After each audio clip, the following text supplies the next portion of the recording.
German music in St. Louis is rooted in the rich cultural heritage brought over by German immigrants in the early 19th century to Missouri.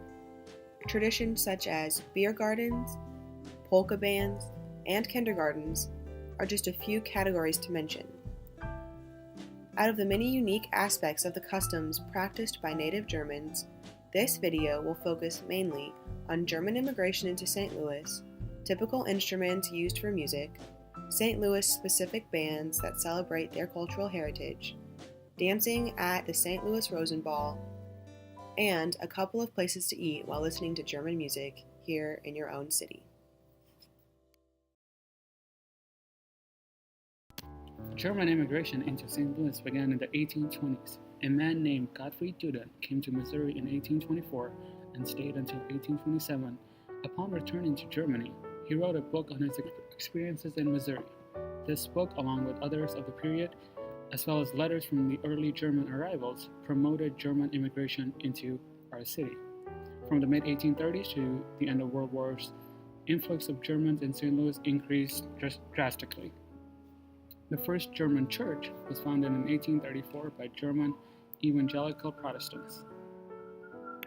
And they were fighting for freedom in Germany. They couldn't get it done, so they left Germany. They were going to go where they could be free. It's exciting to me. They were just excited about freedom as our early Americans were against England.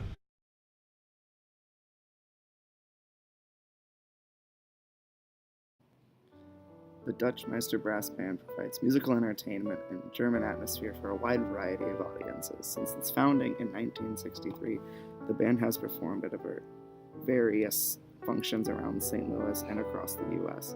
The band is part of the German Cultural Society of St. Louis.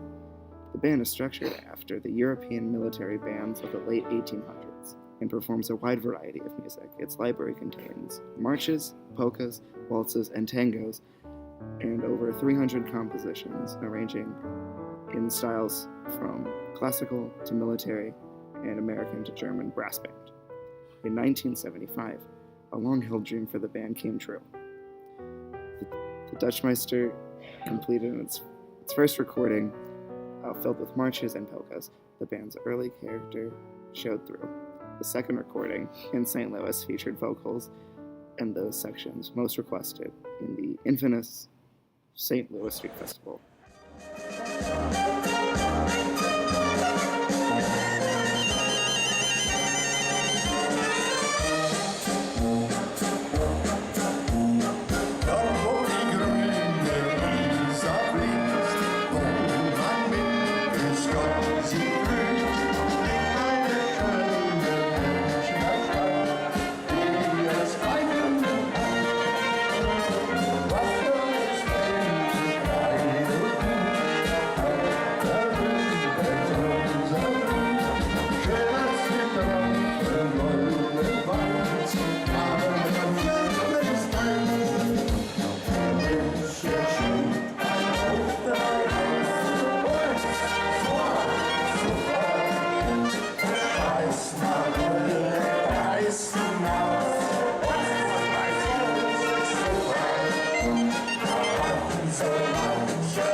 The accordions were invented in the early 19th century by a German named Christian Buchmann. He introduced and patented an instrument called the Handeline in 1822. It had an expandable bellows and a portable keyboard and a series of free vibrating reeds inside. 7 years later, Cyrillus Damian refined the instrument by adding 4 bass keys that produced chords. He was awarded a patent for his instrument, which he called an accordion.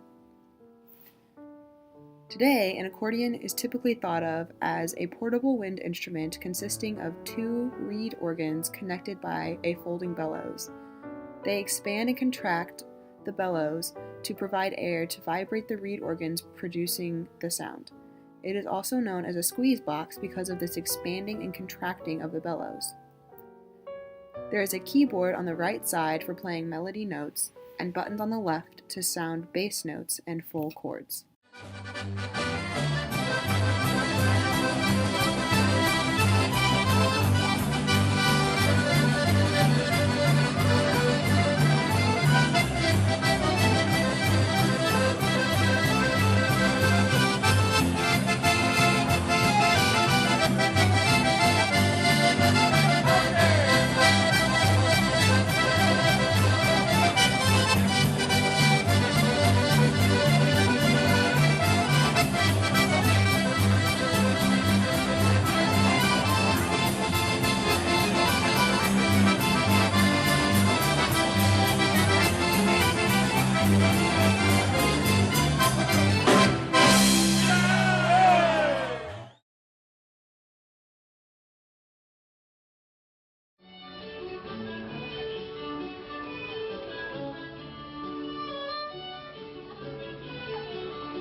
Another tradition which has been brought over to St. Louis through German immigration is the Rosenball dance.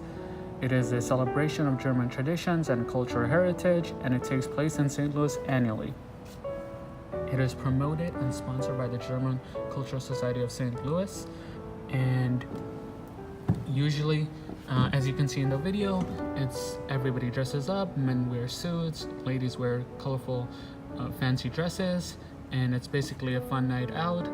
Usually here in St. Louis, there's a live band preceding the performance by the dance team, and so you have live music, you have good food, drinks, and then you have the performance by the dance team.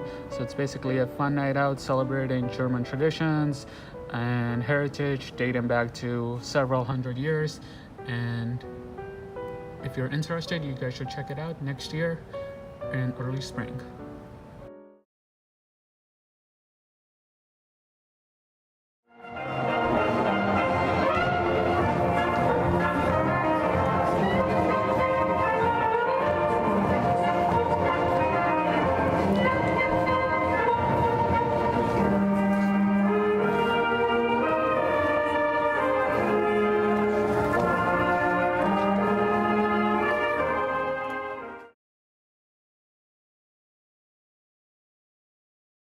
St. Louis has many German restaurants. One German restaurant is Al Smith's Feasting Fox Restaurant and Pub, located on South Grand Boulevard. This restaurant was built in 1914, and this building incorporates German-style architecture, with its pitched roof and corner turret. Some of the most popular dishes on the menu are the Wiener Schnitzel and German chocolate cake and strudel. Another great place to go is Urban Chestnut on Manchester Avenue. They have a wide selection of German-inspired beers and a variety of German meats, such as sausage. Urban Chestnut also hosts a variety of German events throughout the year. One example of this is when Urban Chestnut hosts Oktoberfest.